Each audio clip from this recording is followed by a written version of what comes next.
Good morning. मैं Varun Singh class 6 का chapter 9 का लेक्चर लेके आपके पास उपस्थित हूँ।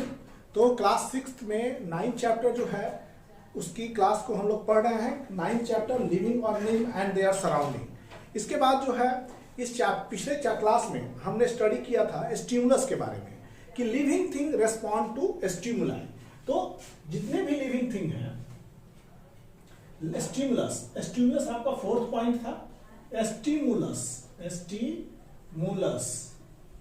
मतलब living thing respond to living thing respond to stimulus. जितने भी लिविंग थिंग हैं वो किसको रेस्पॉन्ड करते हैं? स्टिमुलस को। तो बहुत तरह के स्टिमुलस हैं। प्लांट भी रेस्पॉन्ड करते हैं स्टिमुलस को, जैसे सनलाइट हो गया, हीट हो गया। तो sunlight, heat, touch, these all things are the stimulus for plant. तो प्लांट रेस्पॉन्ड टू, प्लांट जितने भी हैं plant respond to stimulus such as ये रेस्पॉन्ड करता है स्टिमुलस कौन कौन? जैसे टच, दूसरा बी हो गया सनलाइट, ग्रेविटी, सी हो गया ग्रेविटी, डी हो गया आपका वाटर एंड ई केमिकल। हमारा प्लांट जो है इन सभी चीज को स्टिमुलस के रूप में स्वीकार करता है। मतलब our plant respond to stimulus. ये स्टिमुलस को, जैसे आप देखे होंगे कि लाजवंती का पौधा जिसको बोलते हैं टच मी नॉट प्लांट, तो टच मी नॉट प्लांट या मिमोसा पुडिका, ये जो है ये टच के प्रति जो है वो सेंसिटिव होता है। जैसे कि फिंगर से हम जब उसके लीव्स को टच करते हैं तो उसके लीव्स में बेंडिंग आनी शुरू होती है, फोल्डिंग आनी शुरू होती है। तो touch me not plant when we touch, जब उसके पत्तियों को छुएंगे तो उसमें मुड़न आने लगता है, वो मुड़ना शुरू कर देती है। तो टच मी नॉट प्लांट के लिए जो स्टिमुलस होता है वो हमारा फिंगर होता है। जैसे फिंगर से टच किए वो अपना रेस्पॉन्ड किया। तो टच के प्रति जो रेस्पॉन्ड दे रहा है टच मी नॉट प्लांट, जिसका दूसरा नाम है मिमोसा प्यूडिका, मिमोसा प्यूडिका। तो मतलब टच वहां स्टिमुलस का काम करता है। तो जैसे प्लांट का सूट पार्ट अगर आप देखिएगा तो प्लांट के रूट, स्टेम्स एंड उसके लीव्स प्लांट के, तो ये पार्ट जो है स्टेम पार्ट और लीव्स पार्ट वो सनलाइट की तरफ आते हैं। मतलब सूट, जो सूट पार्ट होता है ऊपर भाग, जड़ के ऊपर वाला भाग को सूट कहते हैं। जो सूट पार्ट है प्लांट का वो always away towards the sunlight, वो सनलाइट के तरफ होता है। और रूट पार्ट जो होता है वो towards the away from the sunlight. मतलब सनलाइट के प्रति जो है प्लांट का सूट पार्ट पॉजिटिव रिस्पॉन्स दिखाता है। तो सनलाइट यहाँ स्टिमुलस है और सनलाइट की तरफ इसका ग्रो करना वो पॉजिटिव रिस्पॉन्स हो गया। ग्रेविटी, हमारा रूट जो है रूट पार्ट वो ग्रेविटी की तरफ अपना रिस्पॉन्स दिखाता है। मतलब वो ग्रेविटी अर्थ के अंदर जाएगा ना कि बाहर आएगा, मतलब ग्रेविटी की तरफ रिस्पॉन्स दिखाता है। तो और सूट पार्ट ग्रेविटी के विपरीत रिस्पॉन्स दिखाता है। मतलब दोनों ही रिस्पॉन्स दिखाते हैं ग्रेविटी की तरफ। वाटर के प्रति प्लांट पार्ट बहुत ज्यादा रिस्पॉन्स दिखाते हैं और केमिकल के प्रति भी प्लांट पार्ट रिस्पॉन्स दिखाते हैं। There are certain chemicals which towards which plant respond करते हैं। इसको बोले हम लोग प्लांट का रिस्पॉन्ड। तो देखिएगा कुछ ऐसे भी फ्लावर हैं जैसे कि डैंडेलियन का फ्लावर। अगर हम बात करेंगे फ्लावर की,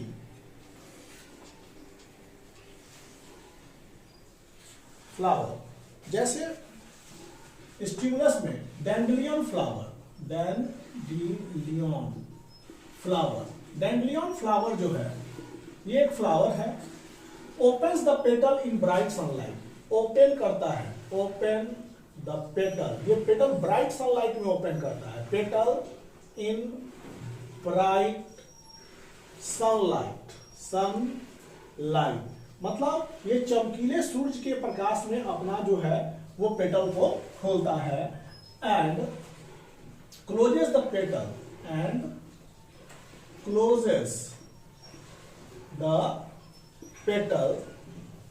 एट डस्क।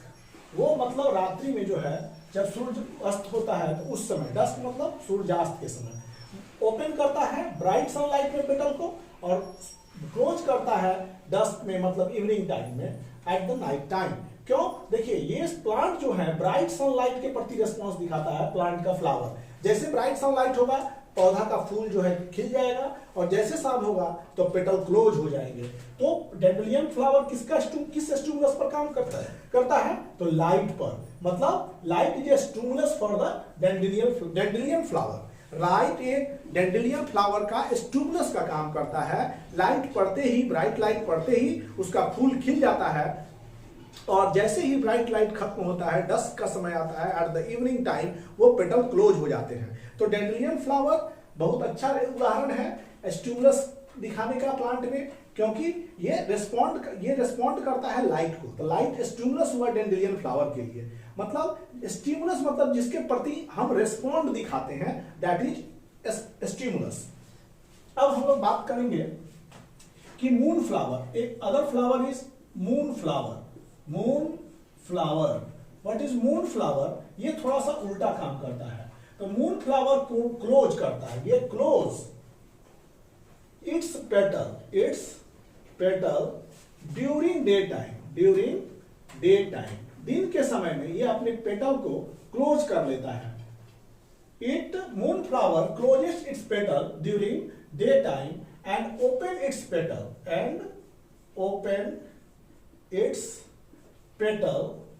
एट डस्क के समय, मतलब कि शाम के समय, एट नाइट के समय ये अपना पेटल को क्या करता है? खोल लेता है। Close it's petal during day time, दिन के समय में ही अपना पेटल क्या करता है? क्लोज कर लेता है। मतलब मून फ्लावर रिस्पॉन्ड करता है।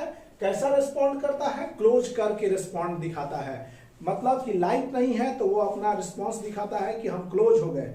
लाइट है, लाइट अगर नहीं है तो वो क्या करता है कि वो अपने पेटल को क्लोज कर लेता है। लाइट नहीं रहने पर, लाइट रहने पर वो अपने पेटल को क्लोज कर लेता है। सॉरी, यहां पर नोटिस कीजिएगा कि जब लाइट नहीं रहेगा तब जाके ये अपना पेटल खोलता है moon flower, just opposite to dandelion flower. और ये क्या करता है कि ये डस्क के समय, शाम के समय अपना पेटल खोल लेता है। तो दो फ्लावर का उदाहरण हमने बताया कि जो लाइट के प्रति रिस्पॉन्स दिखाते हैं। एक है डैंडेलियन, जो लाइट रहा तो पेटल खुला, लाइट खत्म तो पेटल क्लोज। अब मून फ्लावर में इसके जस्ट अपोजिट, लाइट नहीं है तो पेटल खुला, और लाइट है तो पेटल क्लोज हो गया। तो this thing, these responses towards light is shown that dandelion flower open its flower during bright light and closes its flower at the dusk. Moon flower closes its petal during daytime and open its petal during dusk. तो ये जो है ये उदाहरण है stimulus. यहाँ light stimulus का काम करता है। किसके प्रति क्लोज या खोल रहा है? तो लाइट के रिस्पॉन्स में, लाइट के रिस्पॉन्स में ये बंद या खोल रहा है। अब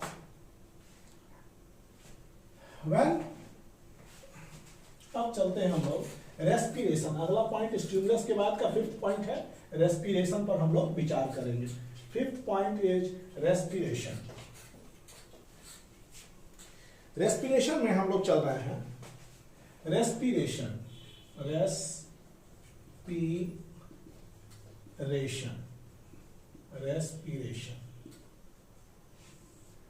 5th पॉइंट। तो सबसे पहला चीज कि सभी जितने भी ऑर्गेनिज्म हैं उन सभी ऑर्गेनिज्म को जिंदा रहने के लिए ऊर्जा की आवश्यकता होती है। तो ऊर्जा कहां से आता है? Where do we get energy? We get energy from food. हम लोगों को ऊर्जा भोजन से मिलती है। जो भी हम खाते हैं भोजन, उसमें कुछ ना कुछ ऊर्जा निहित रहती है, और उस ऊर्जा का उपयोग हम लोग अपने सर्वाइवल के लिए करते हैं। तो सभी जीव को जिंदा रहने के लिए ऊर्जा की आवश्यकता होती है, और ये ऊर्जा आती है भोजन से। चलने के लिए ऊर्जा की जरूरत होती है। तो चलने के लिए, दौड़ने के लिए, काम करने के लिए हमें ऊर्जा की जरूरत होती है, और ये ऊर्जा हमें भोजन से प्राप्त होती है। जैसे अगर हम बात करें श्वसन की, तो श्वसन में क्या होता है कि हम लोग का शरीर जो है ऑक्सीजन को कंजम्पशन करता है, ऑक्सीजन को लेता है और ऑक्सीजन से फूड को ऑक्सीकृत करता है। हमारा शरीर, पहला आप बता दें कि श्वसन एक ऐसी प्रक्रम है जिससे ऑक्सीजन की सहायता से भोजन ऑक्सीकृत होकर ऊर्जा प्रदान करता है। तो ये ऑक्सीकरण है। मतलब कि श्वसन के प्रक्रम में क्या होता है?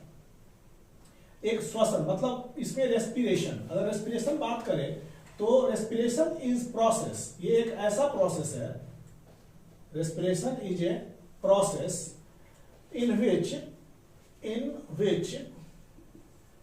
the oxidation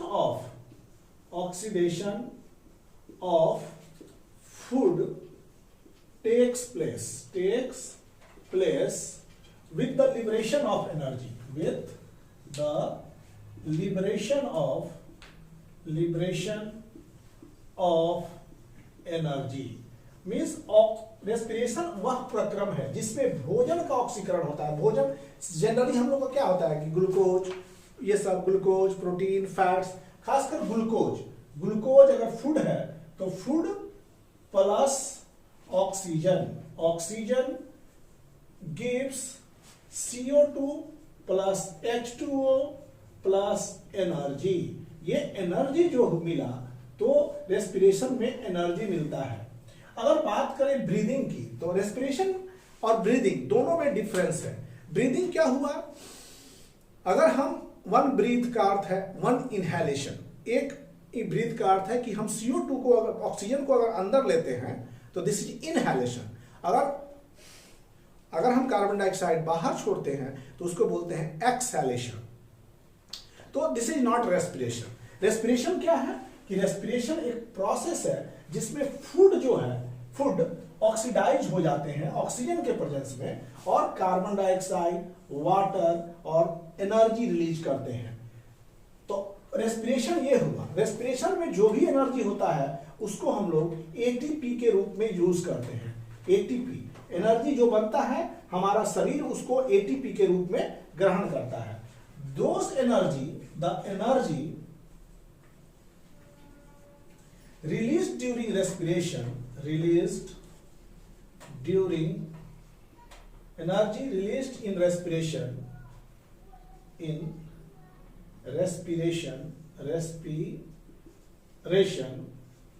is used in the form of, is stored in the form of, ये stored होता है, stored in the form of ATP। ये ATP के रूप में हमारे शरीर में संचित होता है। इसका फुल फॉर्म अगर देखिएगा तो इसका नाम है एडिनोसिन ट्राइफॉस्फेट। Adenosine triphosphate.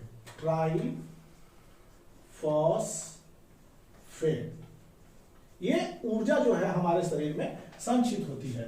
तो हमारे श्वसन का श्वसन में कौन चीज बनता है, तो श्वसन में बनता है CO2 H2O प्लस एनर्जी। ये रेस्पिरेशन का हमारा बाई प्रोडक्ट है। रेस्पिरेशन जब भी हम श्वसन करते हैं, श्वसन का अर्थ होता है कि भोजन का ऑक्सीकरण, तो उसमें क्या हो गया कि CO2 H2O जो बाई प्रोडक्ट के रूप में निकला, इस CO2 का उपयोग प्लांट जो है वो अपने फोटोसिंथेसिस में करता है। जो हम लोग बाई प्रोडक्ट CO2 छोड़ते हैं वो प्लांट फोटोसिंथेसिस के दौरान उपयोग में ला लेता है। तो ये हुआ रेस्पिरेशन। रेस्पिरेशन से हम लोग ऑल लिविंग थिंग जितने भी हैं वो रेस्पिरेशन से एनर्जी पाते हैं। रेस्पिरेशन प्रोवाइड एनर्जी, रेस्पिरेशन में एनर्जी मिलता है। तो रेस्पिरेशन कहां कहां होता है, respiration takes place inside the body of plant and animal। Plant और एनिमल के बॉडी में रेस्पिरेशन होता है। तो इसमें रेस्पिरेशन कहां कहां होता है, respiration takes place inside the body of plant and animal. Body जो होता है ऑक्सीजन लेता है हवा से और फूड के साथ ऑक्सीडाइज होके CO2 प्रोड्यूस करता है रेस्पिरेशन के दौरान। तो यहां पर exchange of gas takes place. जो भी गैस होता है, जो भी गैस हम लोग लेते हैं उसका एक्सचेंज कहां होता है, उसका एक्सचेंज होता है हमारे लंग में। Exchange of gas takes place in our lung. तो यहां पर देखिए, पहले तो हम भोजन का ऑक्सीकरण से CO2 निकाले और ऑक्सीजन लिए। तो एक्सचेंज ऑफ गैस जो होता है, exchange of gas takes place inside the lung, ये हमारे फेफड़े में एक्सचेंज होता है। और the process of taking in air, जैसे कि हम लोग रेस्पिरेशन का बात किए कि वो एक ऑक्सीकरण प्रक्रिया है, ऑक्सीकरण। तो ब्रीदिंग जो है taking in of air, that is taking in of oxygen and giving out carbon dioxide. Carbon dioxide को निकालना हो गया, और निकालना और ऑक्सीजन का अंदर लेना, ये एक प्रक्रम है जिसको ब्रीदिंग कहते हैं। तो व्हाट इज ब्रीदिंग? अब ब्रीदिंग पर बात करेंगे। ब्रीदिंग क्या हो गया? ब्रीदिंग का अर्थ हो गया the process of taking air into lung, the process of taking air into lung, the process of taking air into lung through, किससे लेते हैं हम लोग? Through nose and then expel it through nose, and then expel, उनको बाहर किससे निकालते हैं? expel it through nose से ही बाहर निकालते हैं। तो ऐसे प्रक्रिया को हम लोग कहते हैं ब्रीदिंग, इस प्रोसेस को ब्रीदिंग कहते हैं। तो ब्रीदिंग क्या है? Breathing is a part of process of respiration. Breathing is a part of process of respiration। Breathing is a part, respiration process का एक पार्ट है ब्रीदिंग। और इसमें क्या होता है कि एक्सचेंज ऑफ गैसेस होता है, और इसमें एक्सचेंज ऑफ गैसेस होता है। Some animal do not have lung, देखिए कुछ एनिमल्स ऐसे हैं जिसमें लंग नहीं होते हैं, फिर भी वो रेस्पायर करते हैं। तो उसके कुछ उदाहरण की बात करेंगे तो वो होगा आपका अर्थवॉर्म। अर्थवॉर्म से सब कोई परिचित होंगे। तो अर्थवॉर्म भी रेस्पायर करता है। जितने भी ऑर्गेनिज्म हैं सब रेस्पिरेशन में इन्वॉल्व होते हैं। तो छोटे से छोटे, बड़े से बड़े सबको ऑक्सीजन चाहिए, कुछ बैक्टीरिया को छोड़ के, कुछ माइक्रो ऑर्गेनिज्म को छोड़ के। तो इसमें हम लोग अर्थवॉर्म के बारे में अगर जानना चाहेंगे तो देखिए इसमें क्या होता है कि earthworm do not have lung. Earthworm के पास कोई लंग नहीं होता है। अर्थवॉर्म, इसको फ्रेंड ऑफ फार्मर भी बोलते हैं। Earthworm do not have lung, इसके पास क्या होता है? इट डू नॉट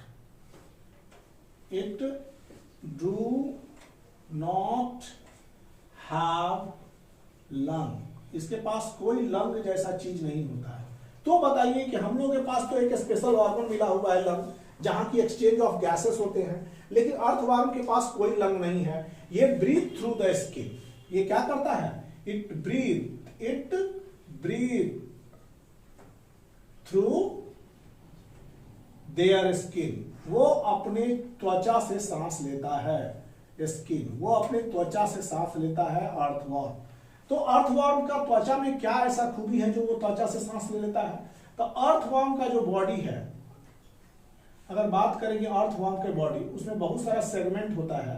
देखिएगा बरसात के मौसम में उसके पास लेग नहीं होता है, बिना फुट का मोशन होता है। और ये अर्थवॉर्म जो है, इसमें क्या ऐसा खास बात है जो कि ये बिना लंग के रेस्पिरेशन कर लेता है? तो स्किन, पहला चीज, skin of earthworm,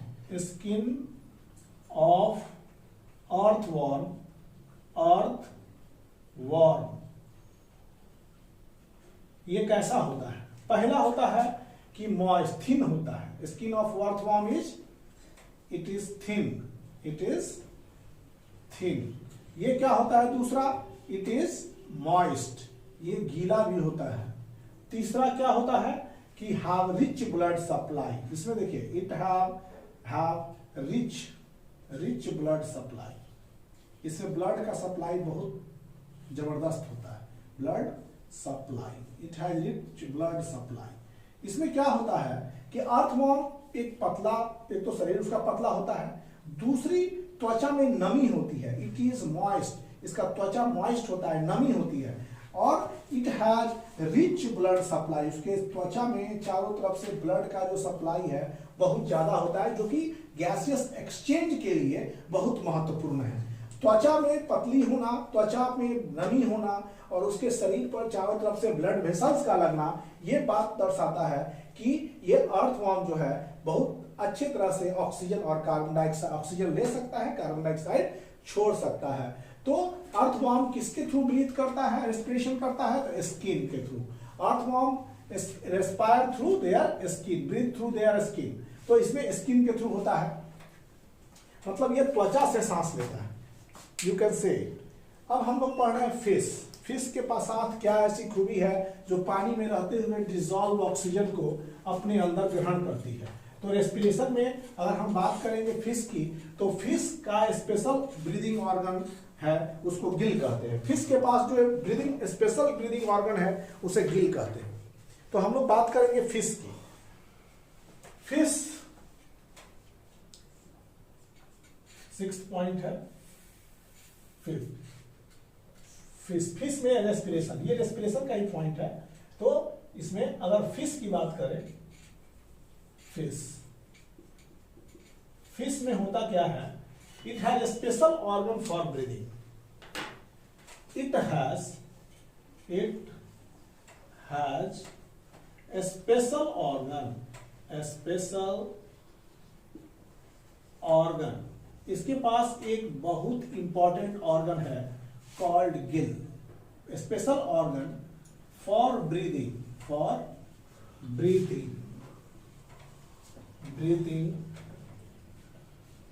called gills. क्या कहते हैं इसको? Called gills. इसको हम लोग गिल्स कहते हैं। वो गिल्स के थ्रू, फिश में एक गिल ऑर्गन है और वो उस गिल के थ्रू जो है वो अपना भोजन ग्रहण, वो रेस्पिरेशन करती है। सॉरी, गिल्स के थ्रू पौधे, मछली जो है वो रेस्पायर करती है। ये देखिए यहाँ पर गिल्स लगे हुए हैं मछली में, और गिल जो है वो फिल्टर करता है ऑक्सीजन को। Gills absorb the dissolve oxygen. ये जितने भी पानी में डिसॉल्व ऑक्सीजन है, मछली में गल्फर, गिल्स मतलब गल्फर, ये गल्फर लगी रहती है और उस गल्फर से मछली जो है सांस लेती है। फिश क्या करता है? Gills absorbs the dissolved oxygen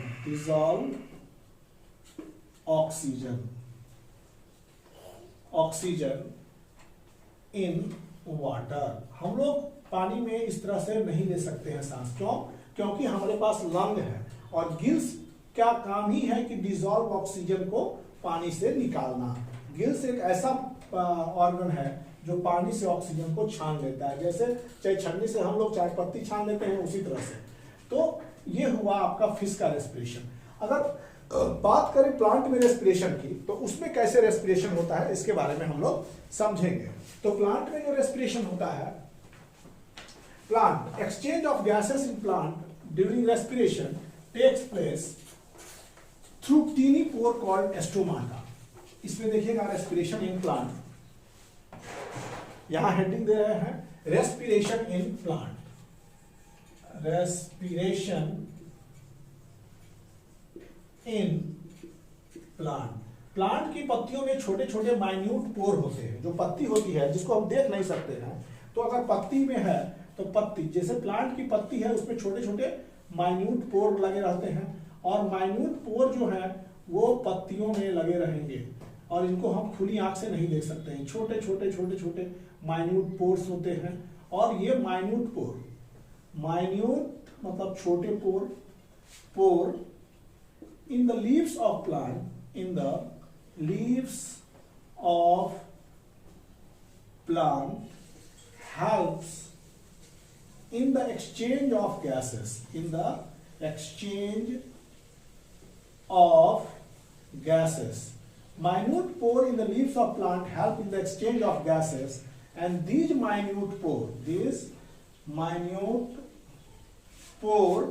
is called stomata. इसको बोलते हैं स्टोमाटा। मतलब प्लांट जो है गैस का एक्सचेंज के लिए एक स्पेशल इसके पास पोर होता है, और उस पोर को हम लोग स्टोमाटा कहते हैं, जिनको हम अपनी नेकेड आई से नहीं देख सकते हैं, और यही पोर गैस के एक्सचेंज में मदद करता है, और इसको स्टोमाटा कहते हैं। What are the pores? पौधे के पत्तियों में छोटे छिद्र का नाम होता है स्टोमाटा, और वो छोटा छिद्र पौधों को रेस्पिरेशन में मदद करता है। अब हम लोग पढ़ेंगे फोटोसिंथेसिस। आप लोग देखे होंगे प्लांट क्या करता है। प्लांट, अगर प्लांट की बात करें तो उसमें फोटोसिंथेसिस भी होता है और रेस्पिरेशन भी होता है। फोटोसिंथेसिस, फोटोसिंथेसिस मतलब प्रकाश में संश्लेषण, प्रकाश के द्वारा संश्लेषण। फोटो का अर्थ होता है लाइट और सिंथेसिस का अर्थ होता है संश्लेषण। प्रकाश से पौधे अपना खुद भोजन बना लेते हैं और इस प्रोसेस को हम लोग फोटोसिंथेसिस कहते हैं। तो रेस्पिरेशन एक ऐसी प्रक्रिया है, एक्सचेंज की प्रक्रिया है। रेस्पिरेशन में फूड का ऑक्सीडेशन होता है, ये भी प्लांट करता है। तो फोटोसिंथेसिस फूड मेकिंग प्रोसेस है। What is photosynthesis? Photosynthesis is food making process. Food making process, ये फूड मेकिंग प्रोसेस है, फूड मेकिंग प्रोसेस। और ये फोटोसिंथेसिस आपके दिन में ही केवल हो सकता है। It takes place in morning time. ये कब होगा? केवल दिन में। Takes place in morning time, morning time only. It takes place in morning time. ये केवल दिन के समय में ही हो सकता है जब आपके पास सूर्य की रोशनी पर्याप्त मात्रा में उपलब्ध हो। It takes place in morning time when enough sunlight is available. Enough sunlight is available to plant. जब प्लांट को इनफ सनलाइट मिलता है तो वो फोटोसिंथेसिस कर सकता है। तो फोटोसिंथेसिस केवल दिन में होने वाली प्रक्रिया है। लेकिन बात करेंगे रेस्पिरेशन की, तो ये दिन और रात दोनों में होता है पौधों में। रेस्पिरेशन और ब्रीदिंग।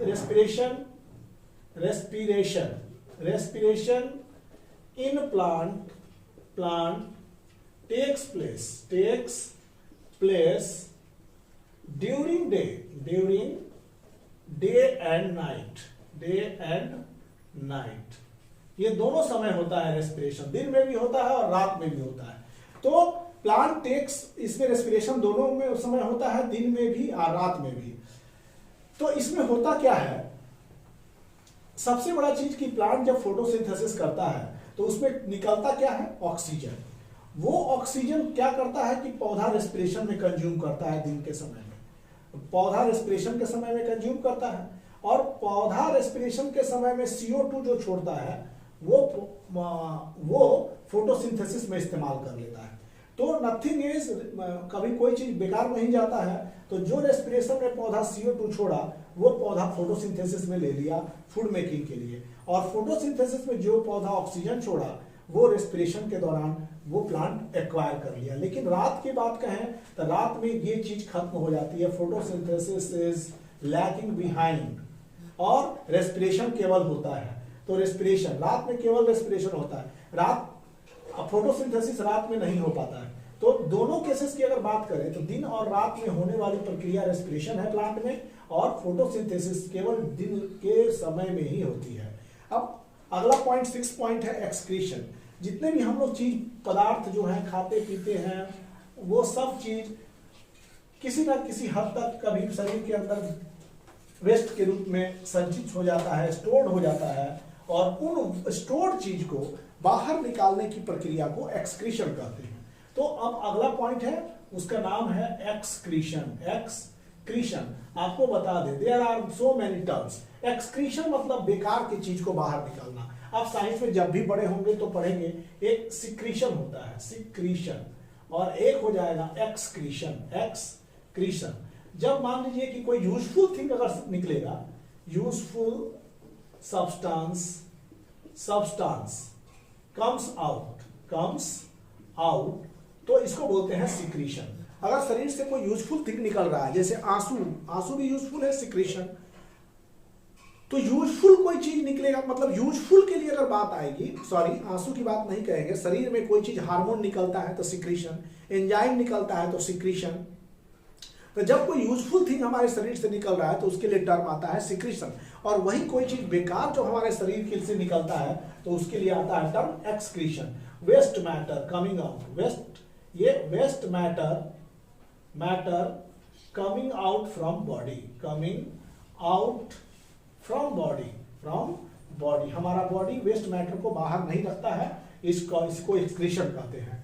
तो कुछ चीज जो होते हैं, कुछ बेकार की चीजों को हमारे शरीर से बाहर निकालने की अति आवश्यकता होती है, अदरवाइज ये कुछ नुकसान पहुंचा सकते हैं। तो हम लोगों ने आज दो टर्म पढ़ा, सिक्रीशन और एक्सक्रीशन। तो एक्सक्रीशन हमें पढ़ना है, जो वेस्ट मैटर है उनको शरीर से बाहर निकालना ही एक्सक्रीशन कहलाता है। तो इसमें main waste product produced in plant is CO2। Main waste product, the main waste product, सबसे मुख्य वेस्ट प्रोडक्ट क्या है? Produced by plant, produced by plant are CO2 and oxygen. Photosynthesis के दौरान ये वेस्ट रूप में ऑक्सीजन निकलता है, रेस्पिरेशन के दौरान कार्बन डाइऑक्साइड निकलता है। तो ड्यूरिंग डे टाइम, अगर दिन की बात होगी, दिन के समय, day time, the waste product CO2 is used. जो वेस्ट प्रोडक्ट होता है, वेस्ट प्रोडक्ट, उसको दोबारा इस्तेमाल में ला दिया जाता है। The waste product is reused, इसको दोबारा इस्तेमाल में हम लोग ला लेते हैं। बिकॉज दिन के समय में during day the waste product is CO2 is reused. Waste product CO2 reuse हो जाता है किसमें? फोटोसिंथेसिस में। By plant during photosynthesis,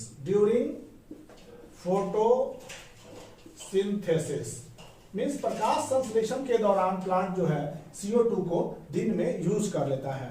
eight night, लेकिन एट नाइट में क्या होता है कि the plant get rid of CO2। The plant क्या करता है? Plant get rid of CO2। ये प्लांट कार्बन डाइऑक्साइड को बाहर निकालता है थ्रू एस्टोमाटा, ये एस्टोमाटा के थ्रू बाहर निकल जाता है। नाइट के समय प्लांट जो है CO2 एस्टोमाटा से बाहर निकाल देता है। तो ये 6 पॉइंट हम लोग एक्सक्रीशन तक पढ़े कि ये जो है जितने भी लिविंग ऑर्गेनिज्म है ये सब चीज परफॉर्म करते हैं। नॉन लिविंग थिंग में ये नहीं होता है। Non living thing do not show this type of excretion, respiration and stimulus. ये सब non living thing do not perform. Non living thing ये चीज नहीं कर सकते हैं, परफॉर्म नहीं कर सकते हैं। लिविंग थिंग ही केवल परफॉर्म करेंगे, non living thing do not perform. तो आज हमारा क्लास जो है एक्सक्रीशन पर समाप्त होता है और one of the most important properties of living thing. अब अगले क्लास में हम लोग इसी चैप्टर में पढ़ेंगे अगला पॉइंट्स। तब तक के लिए हम आपसे इजाजत चाहेंगे, फिर मिलेंगे अगली क्लास में नए वीडियो के साथ। Thank you, please subscribe my channels. All right.